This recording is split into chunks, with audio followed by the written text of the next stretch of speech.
ಆತ್ಮೀಯವಾಗಿ ವೇದಿಕೆಯ ಮುಂಭಾಗಕ್ಕೆ ಆಹ್ವಾನಿಸಿಕೊಳ್ತಾ ಇದ್ದೇವೆ. ತಾವೆಲ್ಲ ಕೂಡ ಸಾಕ್ಷಿಯಾಗಿದ್ದೀರಾ. ಈ ಕಾರ್ಯಕ್ರಮವನ್ನ ಉದ್ಘಾಟಿಸುವ ಸೌಭಾಗ್ಯ ನಮಗೆ ಇದ್ದೇವೆ.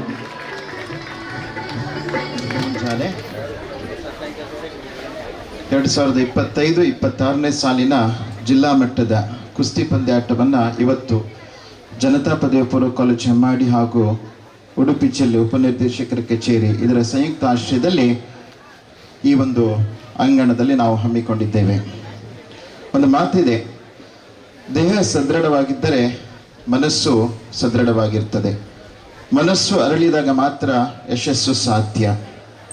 ಈ ಮಾತು ಇಲ್ಲಿ ಯಾಕೆ ಬರ್ತದೆ ಅಂತ ಹೇಳಿದ್ರೆ, ಹೆಚ್ಚಿನವರ ಚಿಂತನೆ ಹೇಗಿರ್ತದೆ ಅಂತ ಹೇಳಿದ್ರೆ, ಸರಿಸುಮಾರು ಒಂದು 40 ವರ್ಷ ದಾಟಿದ ಹಾಗೆ ಒಂದಿಷ್ಟು ವ್ಯಾಯಾಮ ಮಾಡಬೇಕು, ಹೆಲ್ತನ್ನು ಚೆನ್ನಾಗಿಟ್ಕೊಳ್ಬೇಕು, ಜೀವನವನ್ನ 40 ವರ್ಷದಿಂದ 80 ವರ್ಷ ತನಕ ತಗೊಂಡು ಹೋಗಬೇಕು. ಇದು 40 ವರ್ಷ ದಾಟಿದವರ ಒಂದು ಮನಸ್ಥಿತಿ ಇರ್ತದೆ. ಆದರೆ ಪದವಿ ಪೂರ್ವ ಕಾಲೇಜುಗಳ ವಿದ್ಯಾರ್ಥಿಗಳ ಒಂದು ಮನಸ್ಥಿತಿ ಹೇಗಿರ್ಬೇಕಂತ ಹೇಳಿದ್ರೆ, ಕೆಲವರಿಗೆ ಇದರಲ್ಲೂ ಸ್ವಲ್ಪ ಗೊಂದಲ ಇರ್ತದೆ. ಈ ಪದವಿ ಪೂರ್ವ ಶಿಕ್ಷಣ ಇಲಾಖೆಯವರು ಪ್ರತಿ ವರ್ಷ ಉಪನಿರ್ದೇಶಕರ ಒಂದು ನಿರ್ದೇಶನದಂತೆ ಎಲ್ಲ ಜಿಲ್ಲೆಗಳಲ್ಲೂ ಕ್ರೀಡೆಗೆ ಮಹತ್ವವನ್ನು ಕೊಡುವ ಕೆಲಸವನ್ನು ಮಾಡ್ತಾ ಇದ್ದಾರೆ. ಅದು ಮಹತ್ವ ಮಾತ್ರ ಅಲ್ಲ, ನೀವು ಕ್ರೀಡೆಯಲ್ಲಿ ನಿಮ್ಮನ್ನು ತೊಡಗಿಸಿಕೊಂಡು ಕೇವಲ ದೈಹಿಕವಾಗಿ ನೀವು ಬೆಳವಣಿಗೆಯನ್ನು ಮಾಡ್ತಿರೋ ಹೊರತು ಮಾನಸಿಕವಾಗಿಯೂ ಖಂಡಿತವಾಗಿಯೂ ಬೆಳವಣಿಗೆ ಹೊಂದ್ತೀರಿ. ಅದರ ಜೊತೆಗೆ ಒಂದು ಮೀಸಲಾತಿ ಅಂತ ಇರ್ತದೆ, ರಿಸರ್ವೇಷನ್ ಅಂತ ಇರ್ತದೆ. ನೀವು ನಾಡಿದ್ದೊಂದಿನ ಇಂಜಿನಿಯರಿಂಗ್ ಅಥವಾ ಮೆಡಿಕಲ್ ಫೀಲ್ಡಲ್ಲಿ PUC ಮುಗಿದ ಹಾಗೆ ಹೋಗ್ತೀರ ಅಂತ ಹೇಳಿದ್ರೆ, ಪ್ರತಿಯೊಂದು ಕ್ಷೇತ್ರದಲ್ಲೂ ನೀವು ಇವತ್ತು ಜಿಲ್ಲಾ ಮಟ್ಟದ ರಾಜ್ಯ ಮಟ್ಟಕ್ಕೆ ಆಯ್ಕೆ ಆಗ್ತೀರಿ, ಹಾಗೆ ರಾಜ್ಯ ಮಟ್ಟದಿಂದ ರಾಷ್ಟ್ರ ಮಟ್ಟಕ್ಕೆ ತಲುಪ್ತೀರಿ. ಇವೆಲ್ಲ ನಿಮ್ಮ ಒಂದು ಎಜುಕೇಶನ್ ಅಂತ ಹೇಳಿದ್ರೆ ಹೈಯರ್ ಎಜುಕೇಶನ್ಗೆ ಆಡೆಡ್ ಬೆನಿಫಿಟ್ ಅಂತ ನಾನು ಹೇಳಲಿಕ್ಕೆ ಇಷ್ಟಪಡ್ತೀನಿ. ಈ ಮೀಸಲಾತಿ ಅನ್ನುವಂಥದ್ದು ಈ ರಾಜ್ಯದಿಂದ ಹಿಡಿದು ರಾಷ್ಟ್ರ ಬದಲಾಗುತ್ತಿರುವ ಒಂದು ಸಮಾಜದಲ್ಲಿ ಪ್ರತಿಯೊಂದು ಕಾಲೇಜಿನವರು ಕ್ರೀಡೆಗೆ ಅದರದ್ದೇ ಆದ ಮಹತ್ವವನ್ನು ಕೊಡ್ತಾ ಬಂದಿದ್ದಾರೆ. ನಮ್ಮ ಕಾಲೇಜಿನ ಕ್ರೀಡಾ ಪ್ರತಿಭೆಗಳ ಬಗ್ಗೆ ಹೇಳುವುದಾದ್ರೆ, ಸಂಸ್ಥೆ ಸ್ಥಾಪನವಾಗಿ 3 ವರ್ಷದಲ್ಲಿ ಅದೆಷ್ಟೋ ಕ್ರೀಡಾಪಟುಗಳನ್ನ ಜಿಲ್ಲೆಯಿಂದ ರಾಜ್ಯದಿಂದ ರಾಷ್ಟ್ರ ಮಟ್ಟಿಗೆ ಕಳಿಸಿದಂತ ಕೀರ್ತಿ ಸಂಸ್ಥೆಗಿದೆ. ಕಳೆದ ವರ್ಷ ಸರಿಸುಮಾರು 41 ವಿದ್ಯಾರ್ಥಿಗಳು ಇದೇ ಅಂಕಣದಿಂದ ರಾಜ್ಯ ಮಟ್ಟದ ಅಂಕಣವನ್ನು ತಲುಪಿದ್ದಾರೆ. ಹಾಗೆ ರಾಜ್ಯ ಮಟ್ಟದಿಂದ 5 ವಿದ್ಯಾರ್ಥಿಗಳು ರಾಷ್ಟ್ರ ಮಟ್ಟಕ್ಕೆ ಆಯ್ಕೆಯಾಗಿರ್ತಾರೆ. ಅದು ಒಂದು ನನಗೆ ತಿಳಿದ ಮಟ್ಟಿಗೆ ಉಡುಪಿ ಜಿಲ್ಲೆಯಲ್ಲಿ ನಾವು ಮಾಡಿದಂತ ಒಂದು ಶ್ರೇಷ್ಠ ಸಾಧನೆ ಬಗ್ಗೆ ಹೇಳುವುದಲ್ಲ. ಇವತ್ತು ಉಡುಪಿ ಜಿಲ್ಲೆಯಿಂದ ಅದೆಷ್ಟೋ ಕಾಲೇಜುಗಳಿಂದ ಕ್ರೀಡಾ ಸ್ಫೂರ್ತಿಯುಳ್ಳ ವಿದ್ಯಾರ್ಥಿಗಳು ಈ ಕುಸ್ತಿ ಪಂದ್ಯಾಟಕ್ಕೆ ನೀವು ಬಂದಿದ್ದೀರಿ. ಹಾಗೆ ಅವರನ್ನು ಕರೆದುಕೊಂಡು ಬಂದಂತ ದೈಹಿಕ ಶಿಕ್ಷಣ ಶಿಕ್ಷಕರು ನೀವಿದ್ದೀರಿ. ಅದೆಷ್ಟೋ ದಿನ ನಿಮ್ಮ ವಿದ್ಯಾರ್ಥಿಗಳನ್ನ ಈ ಕುಸ್ತಿ ಪಂದ್ಯಾಟಕ್ಕೆ ತಯಾರಿ ಮಾಡಿದ್ದೀರಿ. ಸೋಲು ಗೆಲ್ಲುವನ್ನುವಂಥದ್ದು ನಿಮ್ಗೆ ಗೊತ್ತಿದೆ, ಒಂದೇ ನಾಣ್ಯದ 2 ಮುಖಗಳಾಗಿರ್ತವೆ. ಕ್ರೀಡಾ ಸ್ಫೂರ್ತಿಯನ್ನ ಯಾವತ್ತೂ ಬಿಟ್ಕೊಡ್ಬೇಡಿ. ಹಾಗೆ ಪ್ರೀತಿಯ ವಿದ್ಯಾರ್ಥಿಗಳೇ, ನೆನ್ಪಿಟ್ಕೊಳ್ಳಿ, ಶಿಕ್ಷಣ ನಾವು ಹೇಗೆ ಪದವಿ ಪೂರ್ವ ಕಾಲೇಜಿನಲ್ಲಿ ಪಡಿತೇವೋ ಆ ಶಿಕ್ಷಣಕ್ಕೆ ಪೂರಕವಾಗಿ ನಾವು ಇತರ ಚಟುವಟಿಕೆಗಳನ್ನ ಮೈಗೂಡಿಸಿಕೊಂಡು ಹೋಗ್ಬೇಕು. ಅದು ಕ್ರೀಡೆ ಆಗಿರ್ಬೋದು, ಸಾಂಸ್ಕೃತಿಕವಾಗಿರ್ಬೋದು. ಅಂತ ಒಂದು ಉತ್ತೇಜನವನ್ನ ಈ ಸಂಸ್ಥೆಯಲ್ಲಿ ಕಳೆದ 3 ವರ್ಷದಿಂದ ನಾವು ಕೊಡ್ತಾ ಬಂದಿದ್ದೇವೆ. ಒಂದೇ ನಮ್ಮ ಉದ್ದೇಶ ಏನಂತ ಹೇಳಿದ್ರೆ, ಒಂದು ಮಗು ತನ್ನ ಸರ್ವತೋಮುಖ ಬೆಳವಣಿಗೆ ಕಂಡುಕೊಳ್ಬೇಕಂತ ಹೇಳಿದ್ರೆ ಕೇವಲ ಅಂಕಗಳ ಮಾತ್ರ ಮಾನದಂಡವಲ್ಲ. ಯಾಕಂತ ಹೇಳಿದ್ರೆ ಆ ಮಗು ಸಾಂಸ್ಕೃತಿಕವಾಗಿ ಕ್ರೀಡೆಯಲ್ಲಿ ಅದೆಷ್ಟೋ ಪ್ರತಿಭೆಯನ್ನ ಹೊಂದಿರ್ತದೆ. ಆ ಪ್ರತಿಭೆಗೆ ಪೂರಕವಾದ ಅವಕಾಶವನ್ನು ನಾವು ಕೊಡಬೇಕು. ಅಂತ ಅವಕಾಶವನ್ನು ಈ ಸಂಸ್ಥೆಯಲ್ಲೂ ಕೊಡ್ತಾ ಇದ್ದೇವೆ.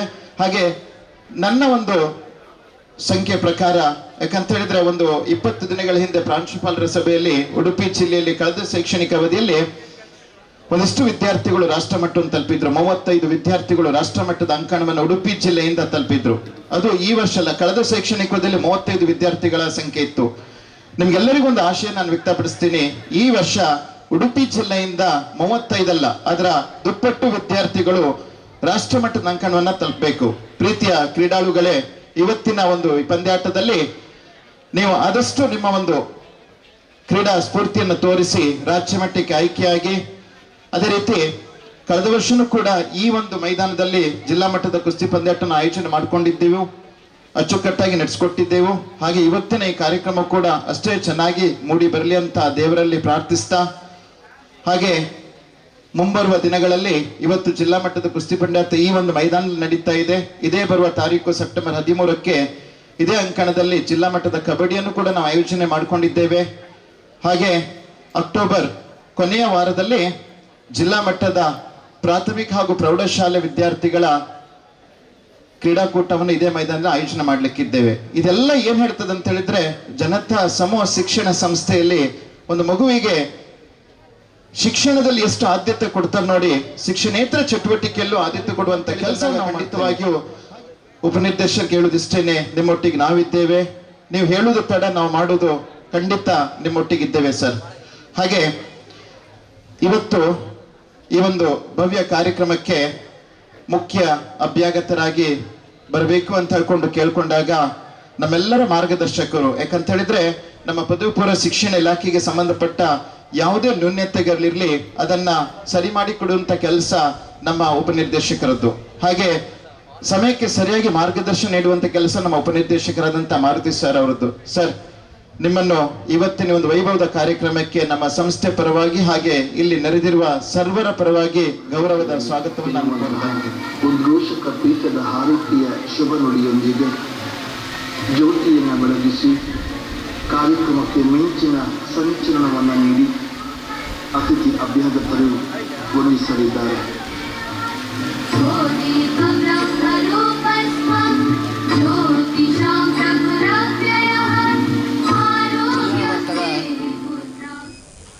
ಕುಸ್ತಿ ಪಂದ್ಯಾಟವನ್ನು ಏರ್ಪಡಿಸಿದ ಸಮಾರಂಭದ ಅಧ್ಯಕ್ಷತೆಯನ್ನು ವಹಿಸಿದಂಥ ಅಂತ ಈ ಸಂಸ್ಥೆಯ ಸಿಬ್ಬಂದಿ ಸಮಯದಲ್ಲಿ ಎರಡು ಮಾತಾಡ್ಲಿಕ್ಕೆ ಬಯಸ್ತೀನಿ.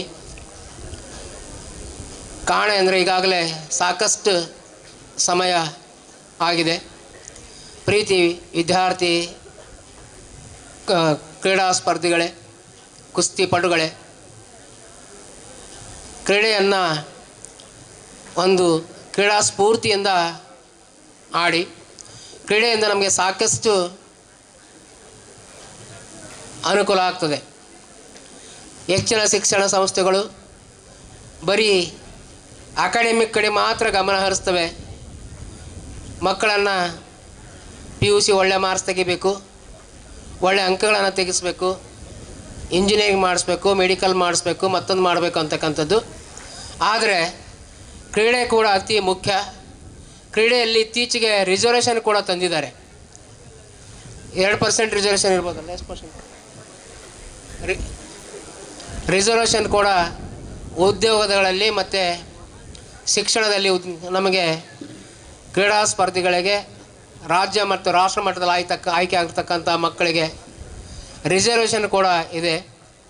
ಹಾಗಾಗಿ ಅದನ್ನು ಬಳಸ್ಕೊಳ್ಬೇಕಾದ್ರೆ ನಾವು ಕ್ರೀಡೆಯಲ್ಲಿ ಕೂಡ ನಮಗೆ ಸಾಕಷ್ಟು ಕ್ರೀಡೆಯಿಂದ ನಮಗೆ ಇದೆ. ಸಮಾಜಕ್ಕೆ ಸಮಾಜದಲ್ಲಿ ಹೊಂದಾಣಿಕೆ ಮಾಡ್ಕೊಂಡು ಬಾಳಲಿಕ್ಕೆ, ಸಂಘಟನೆಯಲ್ಲಿ ಮುಂದುವರಿಲಿಕ್ಕೆ, ನಾಯಕತ್ವವನ್ನು ವಹಿಸ್ಕೊಳ್ಳಿಕ್ಕೆ, ಮತ್ತು sound mind in sound body ಅಂತ ಹೇಳ್ತೀವಿ. ಹಾಗೆ ದೇಹ ಸದೃಢವಾಗಿದ್ದರೆ, ನಾವು ಆರೋಗ್ಯವಾಗಿದ್ದರೆ ನಮ್ಮ ಮೈಂಡ್ ಕೂಡ ಚೆನ್ನಾಗಿರ್ತದೆ. ಅದು ಕ್ರೀಡೆಯಲ್ಲಿ ಭಾಗವಹಿಸಿದಾಗ ಮಾತ್ರ ನಮಗೆ ನಾವು ಆರೋಗ್ಯವಾಗಿರ್ಲಿಕ್ಕೆ ಸಾಧ್ಯ. ಆದ್ದರಿಂದ ನಾವು ಮಾನಸಿಕವಾಗಿ ಕೂಡ ಸಬಲರಾಗಿರ್ತೀವಿ.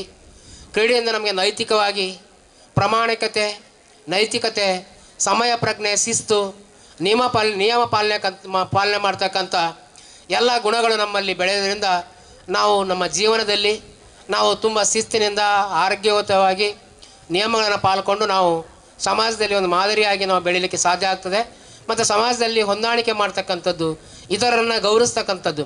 ನಾವು ಆಟ ಆಡ್ತೀವಿ, ಆಟ ಆಡಿದ ನಂತರ ಗೆಲ್ಲಿ ಆದರೆ ಎದುರಾಳಿಯನ್ನು ಕುಲುಕಿಸಿ ಅವರನ್ನು ಅಪ್ಪಿಕೊಂಡು ಅಭಿನಂದಿಸ್ತೀವಿ. ಸೋತರೂ ಕೂಡ ಅಭಿನಂದಿಸ್ತೀವಿ, ಗೆದ್ದರೂ ಕೂಡ ಅಭಿನಯಿಸ್ತೀವಿ. ಇದರಿಂದ ನಮ್ಮಲ್ಲಿ ಏನಾಗುತ್ತೆ ಅಂದರೆ ಇವರು ನಮ್ಮವರು, ಜಸ್ಟ್ ಇದು ಒಂದು ಕ್ರೀಡೆ ಅಂತಕ್ಕಂಥ ಭಾವನೆ ಬೆಳೀತದೆ. ಅದರಿಂದ ಹಗೆತನ ಆಗಲಿ ವೈರತ್ವ ಆಗಲಿ ಬೆಳೆದಲ್ಲ. ಈ ಕ್ರೀಡೆಯಿಂದ ಇನ್ನು ನಾವು ಸಮಾಜದಲ್ಲಿ ಸಾಮರಸ್ಯವನ್ನು ಕಾಪಾಡಲಿಕ್ಕೆ ಸಾಧ್ಯ ಆಗ್ತದೆ ಅಂತ ಹೇಳಿ ಸೋಲಿ ಅದು ಜೀವನದ ಒಂದು ಭಾಗ.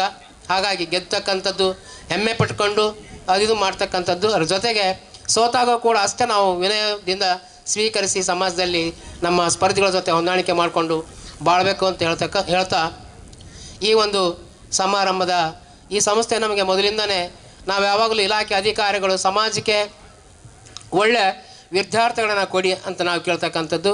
ಇಲಾಖೆಗೆ ಬೇಕಾಗ್ತಕ್ಕಂಥ ಸಹಾಯ ಸಹಕಾರವನ್ನು ಕೊಡಿ ಅಂತಕ್ಕಂಥದ್ದು. ಈ ಸಂಸ್ಥೆಯ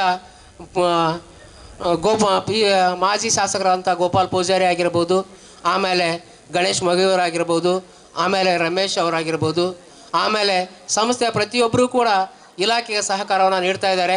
ನನ್ನ ವೈಯಕ್ತಿಕ ಕೆಲಸಕ್ಕಾಗಿ ನಮ್ಮ ಮಾಜಿ ಶಾಸಕರು ಬೆಂಗಳೂರು ಕೂಡ ಬಂದಿದ್ದರು. ಸೊ ಹಾಗೆ ನಾವು ಈ ಒಂದು ಸಂಸ್ಥೆಗೆ ಋಣಿಯಾಗಿದ್ದೀವಿ ಅಂತ ಹೇಳ್ತಾ, ಇಲಾಖೆಗೆ ಯಾವಾಗಲೂ ನಿಮ್ಮ ಸಹಕಾರ ಇರಲಿ ಅಂತ ಹೇಳ್ತಾ, ನಾನು ಸಂಸ್ಥೆ ಚೆನ್ನಾಗಿ ನಡೀತಾ ಇದೆ, ದೇವರು ಒಳ್ಳೇದು ಮಾಡಲಿ. ನಮ್ಮ ಗಣೇಶ್ ಅವರು ತುಂಬ ಹೆಂಗಿದ್ದಾರೆ, ಪೂಜ್ಯ ರಮೇಶ್ ಕೂಡ ಹೆಂಗಿದ್ದಾರೆ. ಸಂಸ್ಥೆಯನ್ನು ಬೆಳೆಯತಕ್ಕಂಥ ಅವಕಾಶಗಳು ಸಾಕಷ್ಟು ಇದ್ದಾವೆ. ಮುಂದೆ ಬೆಳೀಲಿ. ಒಳ್ಳೆಯ ಶಿಕ್ಷಕರನ್ನು, ಒಳ್ಳೆಯ ವಿದ್ಯಾರ್ಥಿಗಳನ್ನು ಈ ಸಮಾಜಕ್ಕೆ ನೀಡಲಿ ಅಂತ ಹೇಳ್ತಾ, ನನಗೆ ಈ ಒಂದು ಅವಕಾಶವನ್ನು ಕೊಟ್ಟಿದ್ದೀರಿ. ಇಲಾಖೆ ವತಿಯಿಂದ ಈ ಕಾರ್ಯಕ್ರಮವನ್ನು ತುಂಬ ಆನಂದದಿಂದ, ಖುಷಿಯಿಂದ ಉದ್ಘಾಟನೆ ಮಾಡಿದ್ದೀನಿ. ಮಕ್ಕಳು ಖುಷಿಯಿಂದ ಎಂಜಾಯ್ ಮಾಡಿ ಅಂತ ಹೇಳ್ತಾ, ಎಲ್ಲರಿಗೂ ಒಳ್ಳೆಯದಾಗಲಿ ಅಂತ ಹೇಳ್ತಾ ನಾನು 2 ಮಾತುಗಳು ಮುಗಿಸ್ತೀನಿ. ಧನ್ಯವಾದಗಳು. ಮಂಗಳೂರಿನ ತಣ್ಣೀರು ಬಾವಿ ದೆಹಲಿ, ಗುಜರಾತ್ ಸೇರಿದಂತೆ ಒಟ್ಟು 7 ಬಾರಿ ರಾಷ್ಟ್ರೀಯ ಈಜು ಸ್ಪರ್ಧೆಯಲ್ಲಿ ಭಾಗವಹಿಸಿ 2023ರಲ್ಲಿ ತಪಸ್ಯ ಫೌಂಡೇಶನ್ ನಡೆಸಿದ ರಾಷ್ಟ್ರೀಯ ಮೀನುಗಾರಿಕೆ, ಕಡಲು ಮೀನು, ಕರಾವಳಿ ಜನರಿರ್ತಾರೆ.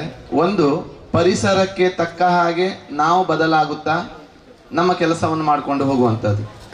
ಇನ್ನೊಂದು, ಪರಿಸರವನ್ನು ನಮಗೆ ಬೇಕಾದ ಹಾಗೆ ಸೃಷ್ಟಿ ಮಾಡಿಕೊಂಡು ನಮ್ಮ ಕೆಲಸವನ್ನು ಮುಂದುವರಿಸುವಂಥದ್ದು.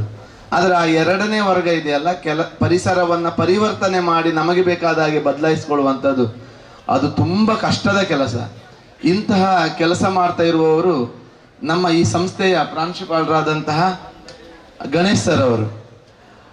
ಯಾಕಂತ ಹೇಳಿದ್ರೆ ಈ ಭಾಗದಲ್ಲಿ ಎಲ್ಲ ನಗರ ಕೇಂದ್ರಿತವಾಗಿ ಶಿಕ್ಷಣ ಅನ್ನುವಂಥದ್ದು ಬೆಳೆಯುತ್ತಿರುವ ಸಂದರ್ಭದಲ್ಲಿ ಇಂತಹ ಒಂದು ಸಣ್ಣ ಗ್ರಾಮದಲ್ಲಿ ಅತ್ಯಂತ ಕಡಿಮೆ ಅವಧಿಯಲ್ಲಿ ಈ ಮಟ್ಟಿನ ಸಾಧನೆ, ಸಾಂಸ್ಕೃತಿಕವಾಗಿಯೂ ಅಥವಾ ಕ್ರೀಡಾ ಸಾಧನೆಯಾಗಿಯೂ ಅದನ್ನು ಜಾಗತಿಕ ಮಟ್ಟದಲ್ಲಿ, ಅಂತಾರಾಷ್ಟ್ರೀಯ ಮಟ್ಟದಲ್ಲಿ ಬೆಳಕಿಗೆ ತಂದವರು ಈ ಸಂಸ್ಥೆಯ. ಯಾಕಂತ ಹೇಳಿದ್ರೆ ಬೇರೆ ಬೇರೆ ಕಡೆಯಲ್ಲಿ ನಾವು ನೋಡ್ತೇವೆ, ಕೇವಲ ವ್ಯಾವಹಾರಿಕವಾಗಿ ಮತ್ತು ಈ ಕಮರ್ಷಿಯಲ್ ಆಗಿ ಸಂಸ್ಥೆಗಳನ್ನು ಬೆಳೆಸ್ತಾರೆ. ಆದರೆ ಅವರ ಆ ಗುರಿ, ದೇಹ ಏನಿದೆ ಅಂತ ಹೇಳಿದ್ರೆ, ನಾವು ಒಳ್ಳೆಯ ಗುಣಾತ್ಮಕ ಶಿಕ್ಷಣವನ್ನು ಕೊಡಬೇಕು ಅನ್ನುವಂಥದ್ದು. ಎಲ್ಲಿವರೆಗೆ ಗುಣಾತ್ಮಕ ಶಿಕ್ಷಣ ಸಿಗುವುದಿಲ್ವ ಅಲ್ಲಿವರೆಗೆ ನಮ್ಮ ಯಾವ ಜನಾಂಗವನ್ನು ನಾವು ಭಾವಿ ಭವಿಷ್ಯವನ್ನು ಕೊಡಲಿಕ್ಕೆ ಸಾಧ್ಯವೇ ಇಲ್ಲ ಅಂತ ಹೇಳ್ಬೋದು. 10 ಎಡೆಯಳು ತೋಡು 1 ಅಡಿಯಷ್ಟನ್ನ, ಬರಲಿಲ್ಲ ನೀರೆನ್ನ ಬೇಡ 1 ಎಡೆಯಳು ತೋಡು 10 ಅಡಿಯಷ್ಟನ್ನು, ಚಿಮ್ಮುದುದಕವ ನೋಡು ಅಂತ SV ಪರಮೇಶ್ವರ್ ಭಟ್ರು ಒಂದು ಕಡೆ ಹೇಳ್ತಾರೆ. ಅವರು ಸಂಸ್ಥೆಗಳನ್ನ ರಾಜ್ಯಾದ್ಯಂತ ಎಲ್ಲೂ ಸ್ಥಾಪನೆ ಮಾಡಲಿಲ್ಲ. ಅವ್ರ ಹತ್ರ ನಾನು ಬೆಳಗ್ಗೆ ಮಾತಾಡುವಾಗ ಅವ್ರು ಹೇಳಿದ್ರು, ಬೇರೆ ಬೇರೆ ಕಡೆಯಲ್ಲಿ ಮಾಡಿದ್ರೆ ಏನಾಗ್ತದೆ, ನಮ್ಗೆ ಅದ್ರ ಮೇಲೆ ಕಾನ್ಸಂಟ್ರೇಟ್ ಮಾಡ್ಲಿಕ್ಕೆ ಕಷ್ಟ ಆಗ್ತದೆ ಅಂತ. ಅಂದ್ರೆ ಇರುವಂತಹ ಜಾಗದಲ್ಲೇ ಅದು 10 ಅಡಿಯವರೆಗೆ ತೋಡಿ ನೀರು ತೆಗೆಯುವಂತ ಕೆಲಸವನ್ನ ಅವ್ರು ಮಾಡ್ತಾ ಇದ್ದಾರೆ. ಇದನ್ನು ನಾವು ಶ್ಲಾಘಿಸಬೇಕಾಗ್ತದೆ. ಯಾಕಂತ ಹೇಳಿದ್ರೆ ಇಂದಿನ ಕಾಲಘಟ್ಟದಲ್ಲಿ ಶಿಕ್ಷಣ ಅನ್ನುವಂಥದ್ದು ಎಷ್ಟು ಪ್ರಾಮುಖ್ಯತೆ ಪಡೆಯುತ್ತದೆ ಅನ್ನುವಂಥದ್ದು ತುಂಬಾ ಮುಖ್ಯ. ಈ ಒಂದು ಕಾಲ್ಪನಿಕ ಕಥೆ ಒಂದು ನೆನಪು ಬರ್ತದೆ. ಏನಂತ ಹೇಳಿದ್ರೆ, ಈ ನಂಬರ್ಗಳಲ್ಲಿ ಅತಿ ದೊಡ್ಡ ನಂಬರ್ 9. ಅದು ಒಮ್ಮೆ ಆ 8 ನಂಬರಿಗೆ ಹೇಳ್ತದಂತೆ, ನೋಡು ನಾನು ದೊಡ್ಡ ನಂಬರು, ನೀನ್ ಸಣ್ಣವನಂತ ಅವನ ತಲೆ ಮೇಲೆ ಒಂದು ಗುದ್ದು ಕೊಡ್ತದಂತೆ.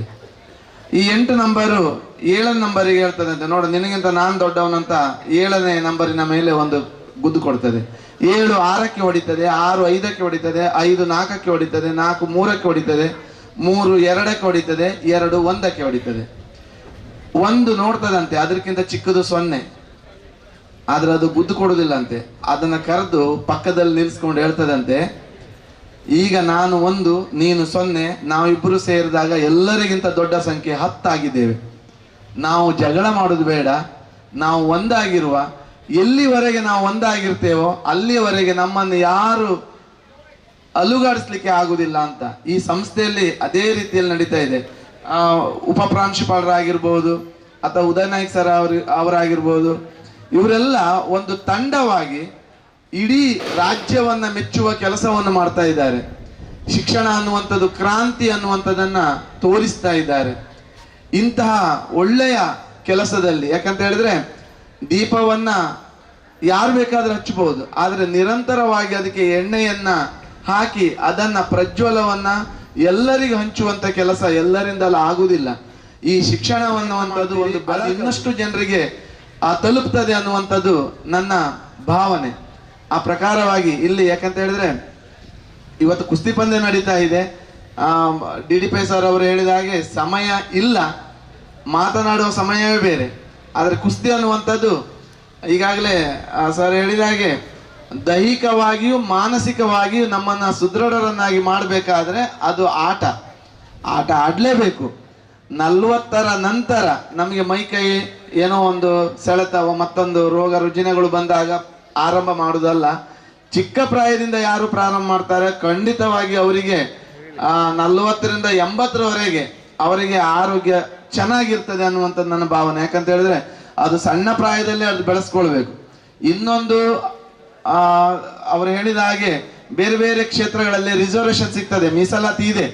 ಇದಕ್ಕಿಂತಲೂ ಮುಖ್ಯವಾಗಿ ನಾವೆಲ್ಲ ಒಂದು ಜಾಬಿಗೆ ಹೋಗ್ತೇವೆ, ಆವಾಗ ಎಲ್ರಿಗೂ ಒಳ್ಳೆ ಮಾರ್ಕ್ಸ್ ಬರ್ತದೆ. ಈಗ 90ರ ಮೇಲೆ ಇದ್ದವರು ಒಂದು 20 ಜನ ಇರ್ತಾರೆ. ಆ 20 ಜನರನ್ನು ಆಯ್ಕೆ ಮಾಡ್ಲಿಕ್ಕೆ ಆಗಲ್ಲ. ಅವರಿಗೆ ಬೇಕಾದ ಹುದ್ದೆಗಳು 1-2 ಇರ್ತದೆ ಕಂಪನಿಗಳಲ್ಲೆಲ್ಲ ಹೋದಾಗ. ಅವರು ನಮ್ಮ ಈ ಬಯೋಡೇಟಾವನ್ನು ನೋಡಿದಾಗ, ರೆಸ್ಯೂಮನ್ನು ನೋಡಿದಾಗ ಇವನಲ್ಲಿ ಬೇರೆ ಯಾವುದೋ ಒಂದು ಆಕ್ಟಿವಿಟಿ ಇದೆಯಲ್ಲ ಅಂತ ಹೇಳಿ ಆ 20 ಜನರಲ್ಲಿ ಯಾರು ಈ ರೀತಿಯ ಪಠ್ಯೇತರ ಚಟುವಟಿಕೆಯಲ್ಲಿರ್ತಾರೆ ಅವರನ್ನು ಎಳ್ಕೊಂಡು ಹೋಗಿ ಅವರು ಆ ಜಾಬ್ ಕೊಡ್ತಾರೆ. ಯಾಕಂತ ಹೇಳಿದ್ರೆ ಇಂದಿನ ದಿನಗಳಲ್ಲಿ ಉದ್ಯೋಗವು ಕೂಡ ಅತ್ಯಂತ ಮುಖ್ಯವಾಗಿ ಬೇಕಾಗಿರ್ತದೆ. ಈ ಸಂಸ್ಥೆಯವರು 41 ಕ್ರೀಡಾಪಟುಗಳನ್ನ ರಾಜ್ಯ ಮಟ್ಟಕ್ಕೆ ಕಳಿಸಿ 5 ವಿದ್ಯಾರ್ಥಿಗಳು ಅದರಲ್ಲಿ ರಾಷ್ಟ್ರ ಮಟ್ಟಕ್ಕೆ ಹೋಗ್ಬೇಕಾದ್ರೆ ಅದು ಕಡಿಮೆ ಸಾಧನೆ ಅಲ್ಲ. ಯಾಕಂತ ಹೇಳಿದ್ರೆ ಈಗ ಎಲ್ಲರೂ ಸಹ ಅವಕಾಶಕ್ಕಾಗಿ ಹಂಬಲಿಸುವವರು, ಯಾರು ಸಹ ಅವಕಾಶವನ್ನು ಕೊಡಲ್ಲ. ಆ ಅವಕಾಶವನ್ನು ನಾವು ಸೃಷ್ಟಿ ಮಾಡ್ಕೊಳ್ಬೇಕಾಗ್ತದೆ. ಆದರೆ ವಿದ್ಯಾಸಂಸ್ಥೆ ಕೊಡುವಂತ ಈ ಅವಕಾಶವನ್ನ ಎಲ್ಲ ವಿದ್ಯಾರ್ಥಿಗಳು ಸದುಪಯೋಗ ಮಾಡಿಕೊಳ್ಳಿ.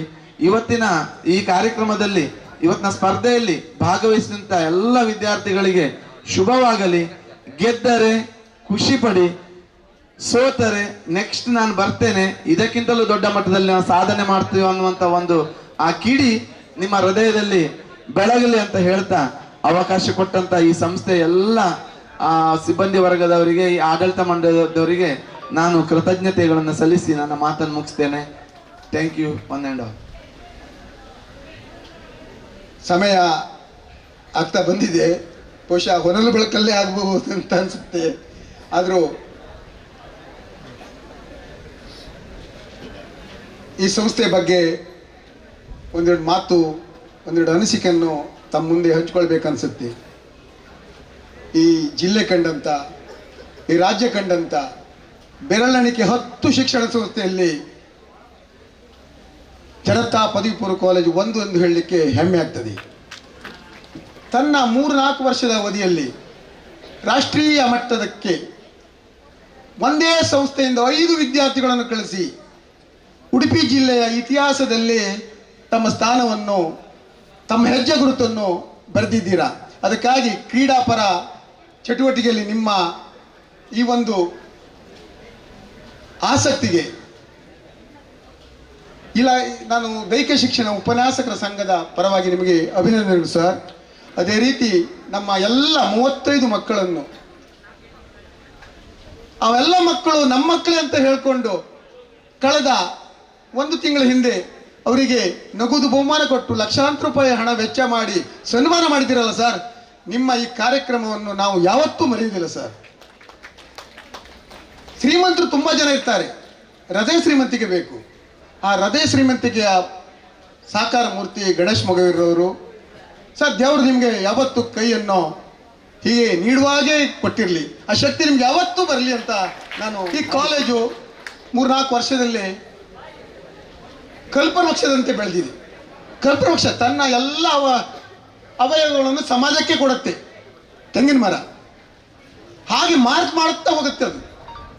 ಅದು ಯಾವ ವರ್ಷ ಎಷ್ಟು ಹೆಡೆ ಬಿಚ್ಚಿದೆ, ಎಷ್ಟು ಕಾಯಿ ಕೊಟ್ಟಿದೆ ಅಂದರೆ ಬಟಾನಿಕಲ್ ಓದವರಿಗೆ ಅದು ಲೆಕ್ಕ ಹಾಕ್ಬೋದು. ಆ ರೀತಿಯ ಒಂದು ಲೆಕ್ಕ ಅದು ಶೈಕ್ಷಣಿಕ ಪರವಾಗಿರಲಿ, ಸಾಂಸ್ಕೃತಿಕ ಪರವಾಗಿರಲಿ, ಕ್ರೀಡಾ ಪರವಾಗಿರಲಿ, ಎಲ್ಲ ಚಟುವಟಿಕೆಯಲ್ಲೂ ತಾವು ತಮ್ಮ ಸಂಸ್ಥೆ ಈ ಜಿಲ್ಲೆಯಲ್ಲಿ ಗುರುತನ್ನು ಮಾಡಿದೆ ಸರ್. ಆದ್ದರಿಂದ ನಿಮ್ಮ ಸಂಸ್ಥೆ ಮುಂದೆ ಬಹುಶಃ ಒಂದು ದೊಡ್ಡ ಯೂನಿವರ್ಸಿಟಿಯಾಗಿ ಬೆಳೆಯಲಿ ಅಂತ ಹಾರೈಸ್ತೀನಿ ಸರ್. ಹಾಗೆ ಕ್ರೀಡೆಗೆ, ಕುಸ್ತಿಗೆ, ಕಬಡ್ಡಿಗೆ, ವಾಲಿಬಾಲಿಗೆ ಎಲ್ಲ ಇವೆಂಟಿಗೆ ಒಬ್ಬೊಬ್ಬ ತರಬೇತುದಾರರನ್ನು ಹಾಕೊಂಡಿದ್ದೀರಾ. ಕೆಲವು ಕಾಲೇಜಿನಲ್ಲೇ ದೈಹಿಕ ಶಿಕ್ಷಣ ಉಪನ್ಯಾಸಕರಿಲ್ಲ ಸರ್. ಹಾಗಾದ್ರೆ ಹಾಕೊಳ್ಳೋ ತಾಕತ್ತಿಲ್ವಾ? ಇದೆ, ಬೇಡ ಅಂತ ನಾನು ಹೇಳುವುದು. ಬೇಕು ಬೇಡ ಅನ್ನೋದು ಸೆಕೆಂಡ್ರಿ. ಮಗು ಹುಟ್ಟಿದ ತಕ್ಷಣ ನಾವು ಅವರಿಗೆ ಯಾವುದ್ರಲ್ಲಿ ಇಂಟ್ರೆಸ್ಟ್ ಇರುತ್ತೆ? ಅವ್ರು ಶ್ರೀಮಂತರ ಮನೆಯಲ್ಲಿ ಹುಟ್ಟಲಿ, ಬಡವರ ಮನೆಯಲ್ಲಿ ಹುಟ್ಟಲಿ, ಆಟ, ಅವ್ನು ಬ್ಯಾಟ್, ಪ್ಲಾಸ್ಟಿಕ್ ಬಾಲ್ ಇದನ್ನೇ ಕೊಡುವುದು, ಬೇರೆ ಏನು ಕೊಡ್ಲಿಕ್ಕೆ ಸಾಧ್ಯ ಇಲ್ಲ. ಚಿನ್ನದ ಬಿಸ್ಕತ್ ಕೊಡ್ಲಿಕ್ಕಾಗತ್ತಾ? ಏನು ಕೊಡ್ಲಿಕ್ಕಾಗೋದಿಲ್ಲ. ಆದ್ರಿಂದ ಮಗುವಿಗೆ ಫಸ್ಟ್ ಕ್ರೀಡೆ ಬಗ್ಗೆ ಆಸಕ್ತಿ ಇರುತ್ತೆ ಎಲ್ಲ ಮಕ್ಕಳು. ಆಮೇಲೆ ಅವ್ರನ್ನ ಬಲವಂತವಾಗಿ ಅದು ಕಿತ್ತಾಕಿ ಪಾಠ ಪ್ರವಚನ ಕಡೆ ಹೇಳ್ಕೊಂಡು ಬರ್ತಾರೆ. ಬರಲಿ, ಪಾಠ ಬೇಕು. ಯಾರಿಗೆ ಎಲ್ಲಿ ಊಟ ಸಿಗುತ್ತೆ ಅಂತ ಹೇಳಲಿಕ್ಕೆ ಆಗಲ್ಲ. ಅವನಿಗೆ ಓದುದ್ರಲ್ಲಿ ಸಿಗ್ಬೋದು, ಆಡೋದ್ರಲ್ಲಿ ಸಿಗ್ಬೋದು, ಮಿಮಿಕ್ರಿ ಮಾಡೋದ್ರಲ್ಲಿ ಸಿಗ್ಬೋದು, ಡ್ಯಾನ್ಸ್ ಮಾಡೋದ್ರಲ್ಲಿ ಸಿಗ್ಬೋದು. ಯಾವ ವಿಭಾಗದಲ್ಲಿ ಊಟ ಸಿಗುತ್ತೆ ಅಂತ ಹೇಳಲಿಕ್ಕೆ ಸಾಧ್ಯ ಇಲ್ಲ. ಆದ್ದರಿಂದ ನೀವು ಯಾವುದ್ರಲ್ಲಿ ಇದ್ದೀರಾ, ಈ ಸಾಂಸ್ಕೃತಿಕ ವೇದಿಕೆಯಲ್ಲಿಯೂ ಹಾಗೆ, ಮಿಮಿಕ್ರಿ ಮಾಡೋದ್ರಲ್ಲೇ ಆಗಲಿ, ಯಾವುದ್ರಲ್ಲಿ ಇದ್ರಿ, ನಿಮಗೆ ಇದು ಸ್ಟೇಜ್. ಈ ಸ್ಟೇಜಲ್ಲಿ ನೀವು ತೋರಿಸಿದ್ರೆ ನೀವು ಖಂಡಿತ ಅದರಲ್ಲಿ ಹೈಲೈಟ್ ಆಗ್ತೀರಾ. ಆದ್ದರಿಂದ ಅದೆಲ್ಲದಕ್ಕೂ ಈ ಸಂಸ್ಥೆ ಆಸ್ಪದ ಮಾಡಿಕೊಟ್ಟಿದೆ. ಹಾಗಾಗಿ ಸಂಸ್ಥೆಯು ಮುಂದೆ ಒಳ್ಳೆಯ ಯಶಸ್ಸನ್ನು ಹೊಂದಲಿ ಅಂತ ಹೇಳ್ತಾ, ನನಗೆ ಅವಕಾಶ ಮಾಡಿಕೊಟ್ಟ ಎಲ್ಲರಿಗೂ ವಂದಿಸ್ತಾ ನನ್ನ ಮಾತನ್ನು ಮುಗಿಸ್ತೇನೆ. ಜೈ ಹಿಂದ್, ಜೈ ಕರ್ನಾಟಕ. ದೈಹಿಕ ಶಿಕ್ಷಣ ಉಪನ್ಯಾಸಕರ ಸಂಘದ ಒಬ್ಬ ಕಾರ್ಯದರ್ಶಿಯಾಗಿ ನಾನು ಅತ್ಯಂತ ಹೆಮ್ಮೆಯಿಂದ ಈ ಸಂಸ್ಥೆಯನ್ನು ಪ್ರಶಂಸಿಸುತ್ತಿದ್ದೇನೆ. ನಮ್ಮ ಜಿಲ್ಲೆಯಲ್ಲಿ ಯಾವುದೇ ಕ್ರೀಡಾ ಚಟುವಟಿಕೆಗಳು ನೆರವೇರಬೇಕಂತ ಸ್ಥಳನ ಆಯ್ಕೆ ಮಾಡುವಾಗ ನಾವು ಮೊದಲು ನೋಡುವುದು ಜನತಾ ಪದವಿ ಪೂರ್ವ ಕಾಲೇಜು ಹೆಮ್ಮಾಡಿಯನ್ನು. ಇಲ್ಲಿಯ ಪ್ರಾಂಶುಪಾಲರು ಅಥವಾ ಈ ಸಂಸ್ಥೆಯ ಅಧ್ಯಕ್ಷರು ಕ್ರೀಡೆಗೆ ಸಂಬಂಧಪಟ್ಟಂತೆ ಯಾವುದೇ ಒಂದು ಚಟುವಟಿಕೆಯನ್ನು ನೆರವೇರಿಸಬೇಕು ಅಂತ ಕೇಳಿದಾಗ ಅತ್ಯಂತ ಖುಷಿಯಿಂದ, ನಾವು ಎನಿಸಿದಕ್ಕಿಂತ ಒಂದು 10 ಪಟ್ಟು ಜಾಸ್ತಿ ಅದರಲ್ಲಿ ಇನ್ವಾಲ್ವ್ ಆಗಿ ಅಷ್ಟು ಯಶಸ್ವಿಯಾಗಿ ಆ ಸಂಘಟನೆಯನ್ನು ಮಾಡ್ತಾರೆ. ಇದು ನಮ್ಮ ಈ ಉಡುಪಿ ಜಿಲ್ಲೆಯ ಎಲ್ಲ ಉಳಿದ ಸುಮಾರು 110 ಪದವಿ ಪೂರ್ವ ಕಾಲೇಜು ಉಂಟು ಜಿಲ್ಲೆಯಲ್ಲಿ. ಆ ಎಲ್ಲ ಕಾಲೇಜಿಗೆ ಒಂದು ಮಾದರಿ. ಜೀವನ್ ಶೆಟ್ಟಿ ಅವರು ಹೇಳಿದ ಹಾಗೆ ಪದವಿ ಪೂರ್ವ ಕಾಲೇಜಿನಲ್ಲಿ ಬೇರೆ ಬೇರೆ ಸಬ್ಜೆಕ್ಟಿಗೆ ಉಪನ್ಯಾಸಕರು ಇಲ್ಲದ ಪಕ್ಷದಲ್ಲಿ ಅತಿಥಿ ಉಪನ್ಯಾಸಕರನ್ನು ಆಯ್ಕೆ ಮಾಡ್ತಾರೆ. ಆದರೆ ಈ ಜಿಲ್ಲೆಯಲ್ಲಿ ದೈಹಿಕ ಶಿಕ್ಷಣ ಉಪನ್ಯಾಸಕರು ಇಲ್ಲದ ಪಕ್ಷದಲ್ಲಿ ಅತಿಥಿ ದೈಹಿಕ ಶಿಕ್ಷಣ ಉಪನ್ಯಾಸಕರನ್ನು ಆಯ್ಕೆ ಮಾಡುವ ಪದ್ಧತಿ ಇಲ್ಲ. ಮುಂದಿನ ದಿನಗಳಲ್ಲಿ ಅದು ಸರಿಯಾಗಬೇಕು. ಪ್ರತಿಯೊಂದು ಸಂಸ್ಥೆಯಲ್ಲಿ ಯಾವ ಸಬ್ಜೆಕ್ಟಿಗೆ ಉಪನ್ಯಾಸಕರನ್ನು ಹೇಗೆ ಇಡ್ತಾರೆ, ಅದೇ ರೀತಿಯಲ್ಲಿ ದೈಹಿಕ ಶಿಕ್ಷಣ ವಿಭಾಗದಲ್ಲೂ ಸಹ ದೈಹಿಕ ಶಿಕ್ಷಣ ಉಪನ್ಯಾಸಕರನ್ನ ಅತಿಥಿಗಳಾಗಿ ಯಾರು ಆಯ್ಕೆ ಮಾಡಿಕೊಳ್ಬೇಕು. ಆ ಸಂಸ್ಥೆಯಲ್ಲಿ ಕಲಿತಿರುವ ಎಲ್ಲ ವಿದ್ಯಾರ್ಥಿಗಳು ದೈಹಿಕ ಚಟುವಟಿಕೆಗಳಲ್ಲಿ ಸಕ್ರಿಯವಾಗಿ ಭಾಗವಹಿಸುವಂತಾಗಬೇಕು. ಈ ಮೂಲಕ ಕಳೆದ 24-25ನೇ ಶೈಕ್ಷಣಿಕ ಸಾಲಿನಲ್ಲಿ ಸುಮಾರು 35 ವಿದ್ಯಾರ್ಥಿಗಳು ರಾಷ್ಟ್ರ ಮಟ್ಟದಲ್ಲಿ, ಉಡುಪಿ ಜಿಲ್ಲೆಯಿಂದ 5 ವಿದ್ಯಾರ್ಥಿಗಳು ರಾಷ್ಟ್ರ ಮಟ್ಟದಲ್ಲಿ ಪ್ರಶಸ್ತಿಯನ್ನು ಪಡೆದಿದ್ದಾರೆ. ಅಂತ ಸಂಖ್ಯೆ 100 ಆಗಬೇಕು. ವರ್ಷದಿಂದ ವರ್ಷಕ್ಕೆ ದುಪ್ಪಟ್ಟು ಆಗ್ತಾ ಹೋಗಬೇಕು. ಆ ನೆಲೆಯಲ್ಲಿ ನಮ್ಮ ಇಲಾಖೆಯ ಅಧಿಕಾರಿಗಳು ಹಾಗೆ ಸಂಬಂಧಪಟ್ಟ ಎಲ್ಲ ಕಾಲೇಜಿನ ಪ್ರಾಂಶುಪಾಲರು ತಮ್ಮ ಮಿತಿಯಲ್ಲಿ ಅದನ್ನು ನೆರವೇರಿಸಬೇಕು ಅಂತ ಕೇಳಿಕೊಳ್ಳುತ್ತಾ, ಈ ಒಂದು ಸಂಘಟನೆ ಅತ್ಯಂತ ಯಶಸ್ವಿ ಆಗಲಿ, ಈ ಸಂಸ್ಥೆ ಅತ್ಯಂತ ಯಶಸ್ಸನ್ನು ಕಾಣಲಿ, ಆ ಮೂಲಕ ಈ ಜಿಲ್ಲೆಯ ಕ್ರೀಡೆ ಇನ್ನೂ ಎತ್ತರಕ್ಕೇರಲಿ ಅಂತ ಹಾರೈಸುತ್ತಾ ನನಗೆ ಅವಕಾಶ ಮಾಡಿಕೊಟ್ಟ ತಮಗೆಲ್ಲರಿಗೂ ವಂದಿಸುತ್ತಾ ನನ್ನ ಮಾತನ್ನು ಮುಗಿಸ್ತೇನೆ. ಗೆಲ್ಲಲಿ ಎನ್ನುವ ಪ್ರೀತಿಯ ಹಾರೈಕೆ ನಮ್ಮದು. ನಿಮ್ಮ ಪ್ರೀತಿಯ ಸಹಕಾರ, ಪ್ರೀತಿಯ ಮಾರ್ಗದರ್ಶನ ನಮ್ಮ ಸಂಸ್ಥೆಗೆ ಮತ್ತೆ ಮತ್ತೆ ಲಭಿಸಲಿ ಅಂತಕ್ಕಂತಹದ್ದು. ನಿಮ್ಮದು ಕ್ರೀಡಾ ವಿಭಾಗದಲ್ಲಿ, ಈಜು ವಿಭಾಗದಲ್ಲಿ, ಅಂತಾರಾಷ್ಟ್ರೀಯ ಮಟ್ಟದಲ್ಲಿಯೂ ಕೂಡ ನಿಮ್ಮ ಸಾಧನೆ ಒತ್ತುಂಗಕ್ಕೆ ಏರಲಿ ಎನ್ನುವ ಹಾರೈಕೆಯೂ ನಮ್ಮದಾಗಿದೆ.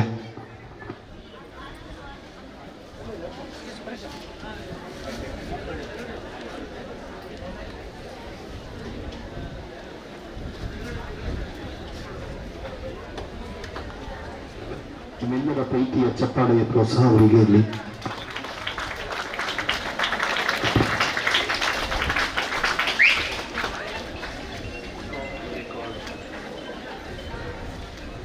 ಈ ಕಾರ್ಯಕ್ರಮದ ಗೌರವದ ಸ್ಮರಣಿಕೆಯನ್ನು ನೀಡಿ ಗೌರವಿಸುತ್ತಾರೆ.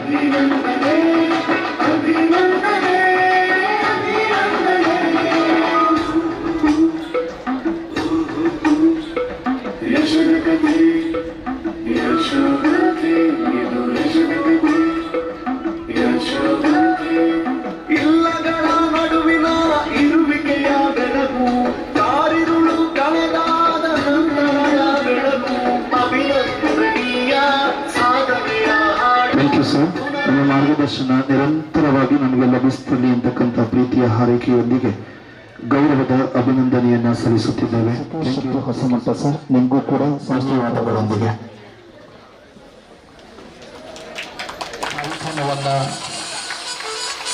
ಅಂಕಣದ ಉದ್ಘಾಟನೆಯಲ್ಲಿ ಗೌರವಾನ್ವಿತರು ವಂದನೆಗಳು ಸರ್, ವಂದಿಸಿಕೊಳ್ತಾ ಇದ್ದೇವೆ. ಅಂಕಣದ ಒಳಭಾಗದಲ್ಲಿರುವಂತಹ ಧಾರ್ಮಿಕ ನಂಬಿಕೆಯ ಪ್ರಕಾರ ನಾವು ಅಂಕಣವನ್ನು ವಿಶೇಷ ಪೂಜೆಯೊಂದಿಗೆ ಆರಂಭಿಸಲಿಕ್ಕೆ ಇದ್ದೇವೆ. ಸಂಬಂಧಪಟ್ಟಂತಹ ತೀರ್ಪುಗಾರರು ಕ್ರೀಡಾಂಗಣ ಇದಾಗಿತ್ತು. ಇವತ್ತು ಜಿಲ್ಲಾ ಮಟ್ಟದ ಕುಸ್ತಿಗೆ ಸಾಕ್ಷಿಯಾಗಿದೆ. ಸರ್,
ಮೂಕಾಂಬಿಕಾ ಪ್ರೌಢಶಾಲೆ ಬೀಸೆಂಪಲ್ಲಿ ಇದರ ದೈಹಿಕ ಶಿಕ್ಷಣ ಗುರುತಿಸಿಕೊಳ್ಳುತ್ತಾ ಸರ್, ತಮಗಾಗಿ ಇಲ್ಲಿ ಆಸನವನ್ನು ಸಿದ್ಧ ಮಾಡಿದ್ದೇವೆ. ದಯವಿಟ್ಟು ಬನ್ನಿ ಸರ್.